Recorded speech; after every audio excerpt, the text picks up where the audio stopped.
Kisah kali ini menceritakan perumpamaan-perumpamaan yang digunakan Yesus untuk mengajar.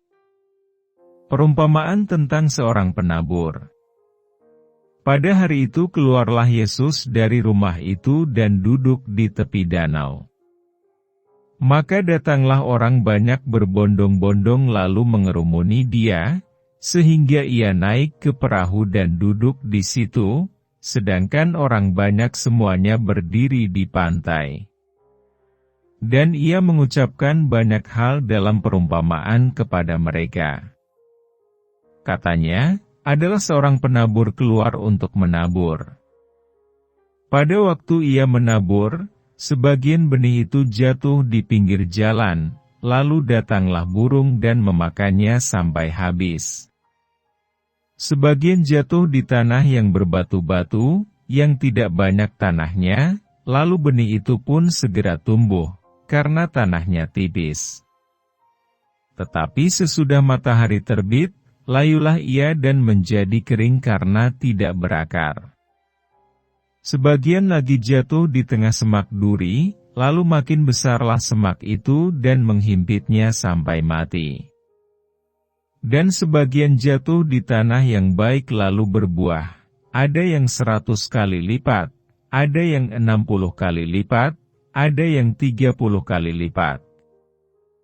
Siapa bertelinga, hendaklah ia mendengar.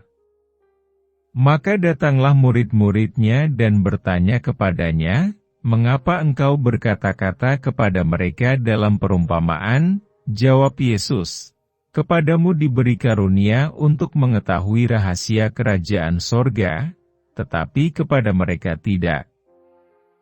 Karena siapa yang mempunyai, kepadanya akan diberi, sehingga ia berkelimpahan, tetapi siapa yang tidak mempunyai, apapun juga yang ada padanya akan diambil daripadanya. Itulah sebabnya aku berkata-kata dalam perumpamaan kepada mereka, karena sekalipun melihat, mereka tidak melihat dan sekalipun mendengar, mereka tidak mendengar dan tidak mengerti. Maka pada mereka genaplah nubuat Yesaya, yang berbunyi, kamu akan mendengar dan mendengar, namun tidak mengerti, kamu akan melihat dan melihat, namun tidak menanggap. Sebab hati bangsa ini telah menebal, dan telinganya berat mendengar, dan matanya melekat tertutup, supaya jangan mereka melihat dengan matanya dan mendengar dengan telinganya dan mengerti dengan hatinya, lalu berbalik sehingga aku menyembuhkan mereka. Tetapi berbahagialah matamu karena melihat dan telingamu karena mendengar. Sebab aku berkata kepadamu, sesungguhnya banyak nabi dan orang benar ingin melihat apa yang kamu lihat, tetapi tidak melihatnya, dan ingin mendengar apa yang kamu dengar, tetapi tidak mendengarnya. Karena itu, dengarlah arti perumpamaan penabur itu.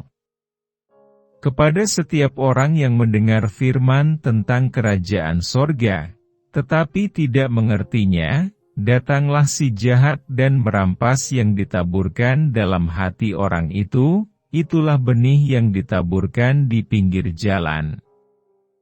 Benih yang ditaburkan di tanah yang berbatu-batu ialah orang yang mendengar firman itu dan segera menerimanya dengan gembira. Tetapi ia tidak berakar dan tahan sebentar saja. Apabila datang penindasan atau penganiayaan karena firman itu, orang itu pun segera murtad. Yang ditaburkan di tengah semak duri ialah orang yang mendengar firman itu, lalu kekhawatiran dunia ini dan tipu daya kekayaan menghimpit firman itu sehingga tidak berbuah. Yang ditaburkan di tanah yang baik ialah orang yang mendengar firman itu dan mengerti, dan karena itu ia berbuah, ada yang 100 kali lipat, ada yang 60 kali lipat, ada yang 30 kali lipat. Perumpamaan tentang lalang di antara gandum. Yesus membentangkan suatu perumpamaan lain lagi kepada mereka, katanya, hal kerajaan sorga itu seumpama orang yang menaburkan benih yang baik di ladangnya. Tetapi pada waktu semua orang tidur, datanglah musuhnya menaburkan benih lalang di antara gandum itu, lalu pergi. Ketika gandum itu tumbuh dan mulai berbulir, nampak jugalah lalang itu. Maka datanglah hamba-hamba tuan ladang itu kepadanya dan berkata, "Tuan, bukankah benih baik yang Tuan taburkan di ladang Tuan? Dari manakah lalang itu?" Jawab tuan itu, "Seorang musuh yang melakukannya." Lalu berkatalah hamba-hamba itu kepadanya, "Jadi maukah Tuan supaya kami pergi mencabut lalang itu?" Tetapi ia berkata, "Jangan, sebab mungkin gandum itu ikut tercabut pada waktu kamu mencabut lalang itu. Biarkanlah keduanya tumbuh bersama sampai waktu menuai. Pada waktu itu aku akan berkata kepada para penuai, kumpulkanlah dahulu lalang itu dan ikatlah berberkas-berkas untuk dibakar, kemudian kumpulkanlah gandum itu ke dalam lumbungku." Perumpamaan tentang biji sesawi dan ragi. Yesus membentangkan suatu perumpamaan lain lagi kepada mereka, katanya, "Hal kerajaan sorga itu seumpama biji sesawi, yang diambil dan ditaburkan orang di ladangnya. Memang biji itu yang paling kecil dari segala jenis benih, tetapi apabila sudah tumbuh, sesawi itu lebih besar daripada sayuran yang lain, bahkan menjadi pohon, sehingga burung-burung di udara datang bersarang pada cabang-cabangnya." Dan ia menceritakan perumpamaan ini juga kepada mereka, "Hal kerajaan sorga itu seumpama ragi yang diambil seorang perempuan dan diadukkan ke dalam tepung terigu 3 sukat sampai hamir seluruhnya." Semuanya itu disampaikan Yesus kepada orang banyak dalam perumpamaan, dan tanpa perumpamaan suatu pun tidak disampaikannya kepada mereka, supaya genaplah firman yang disampaikan oleh Nabi, "Aku mau membuka mulutku mengatakan perumpamaan, aku mau mengucapkan hal yang tersembunyi sejak dunia dijadikan." Penjelasan perumpamaan tentang lalang di antara gandum. Maka Yesus pun meninggalkan orang banyak itu, lalu pulang. Murid-muridnya datang dan berkata kepadanya, "Jelaskanlah kepada kami perumpamaan tentang lalang di ladang itu." Ia menjawab, katanya, "Orang yang menaburkan benih baik ialah Anak Manusia, ladang ialah dunia. Benih yang baik itu anak-anak kerajaan dan lalang anak-anak si jahat. Musuh yang menaburkan benih lalang ialah iblis. Waktu menuai ialah akhir zaman dan para penuai itu malaikat. Maka seperti lalang itu dikumpulkan dan dibakar dalam api, demikian juga pada akhir zaman. Anak Manusia akan menyuruh malaikat-malaikatnya dan mereka akan mengumpulkan segala sesuatu yang menyesatkan dan semua orang yang melakukan kejahatan dari dalam kerajaannya. Semuanya akan dicampakkan ke dalam dapur api, di sanalah akan terdapat ratapan dan kertakan gigi. Pada waktu itulah orang-orang benar akan bercahaya seperti matahari dalam kerajaan Bapa mereka. Siapa bertelinga, hendaklah ia mendengar. Perumpamaan tentang harta terpendam dan mutiara yang berharga.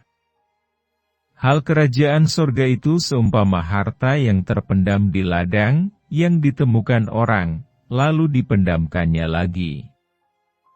Oleh sebab sukacitanya pergilah ia menjual seluruh miliknya lalu membeli ladang itu. Demikian pula hal kerajaan sorga itu seumpama seorang pedagang yang mencari mutiara yang indah. Setelah ditemukannya mutiara yang sangat berharga, ia pun pergi menjual seluruh miliknya lalu membeli mutiara itu. Perumpamaan pukat. Demikian pula hal kerajaan sorga itu seumpama pukat yang dilabuhkan di laut, lalu mengumpulkan berbagai-bagai jenis ikan. Setelah penuh, pukat itu pun diseret orang ke pantai, lalu duduklah mereka dan mengumpulkan ikan yang baik ke dalam pasu dan ikan yang tidak baik mereka buang. Demikianlah juga pada akhir zaman, malaikat-malaikat akan datang memisahkan orang jahat dari orang benar, lalu mencampakkan orang jahat ke dalam dapur api, di sanalah akan terdapat ratapan dan kertakan gigi. Mengertikah kamu semuanya itu? Mereka menjawab, "Ya, kami mengerti." Maka berkatalah Yesus kepada mereka, "Karena itu setiap ahli Taurat yang menerima pelajaran dari hal kerajaan sorga itu seumpama tuan rumah yang mengeluarkan harta yang baru dan yang lama dari perbendaharaannya." Yesus ditolak di Nazaret. Setelah Yesus selesai menceritakan perumpamaan-perumpamaan itu, ia pun pergi dari situ. Setibanya di tempat asalnya, Yesus mengajar orang-orang di situ di rumah ibadat mereka. Maka takjublah mereka dan berkata, "Dari mana diperolehnya hikmat itu dan kuasa untuk mengadakan mujizat-mujizat itu? Bukankah ia ini anak tukang kayu? Bukankah ibunya bernama Maria dan saudara-saudaranya, Yakobus, Yusuf, Simon dan Yudas? Dan bukankah saudara-saudaranya perempuan semuanya ada bersama kita? Jadi dari mana diperolehnya semuanya itu?" Lalu mereka kecewa dan menolak dia. Maka Yesus berkata kepada mereka, "Seorang nabi dihormati di mana-mana, kecuali di tempat asalnya sendiri dan di rumahnya." Dan karena ketidakpercayaan mereka, tidak banyak mujizat diadakannya di situ. Demikian kisah Yesus yang mengajar menggunakan perumpamaan-perumpamaan. Kita lanjut kisah berikutnya tentang keajaiban-keajaiban yang dibuat oleh Yesus Kristus.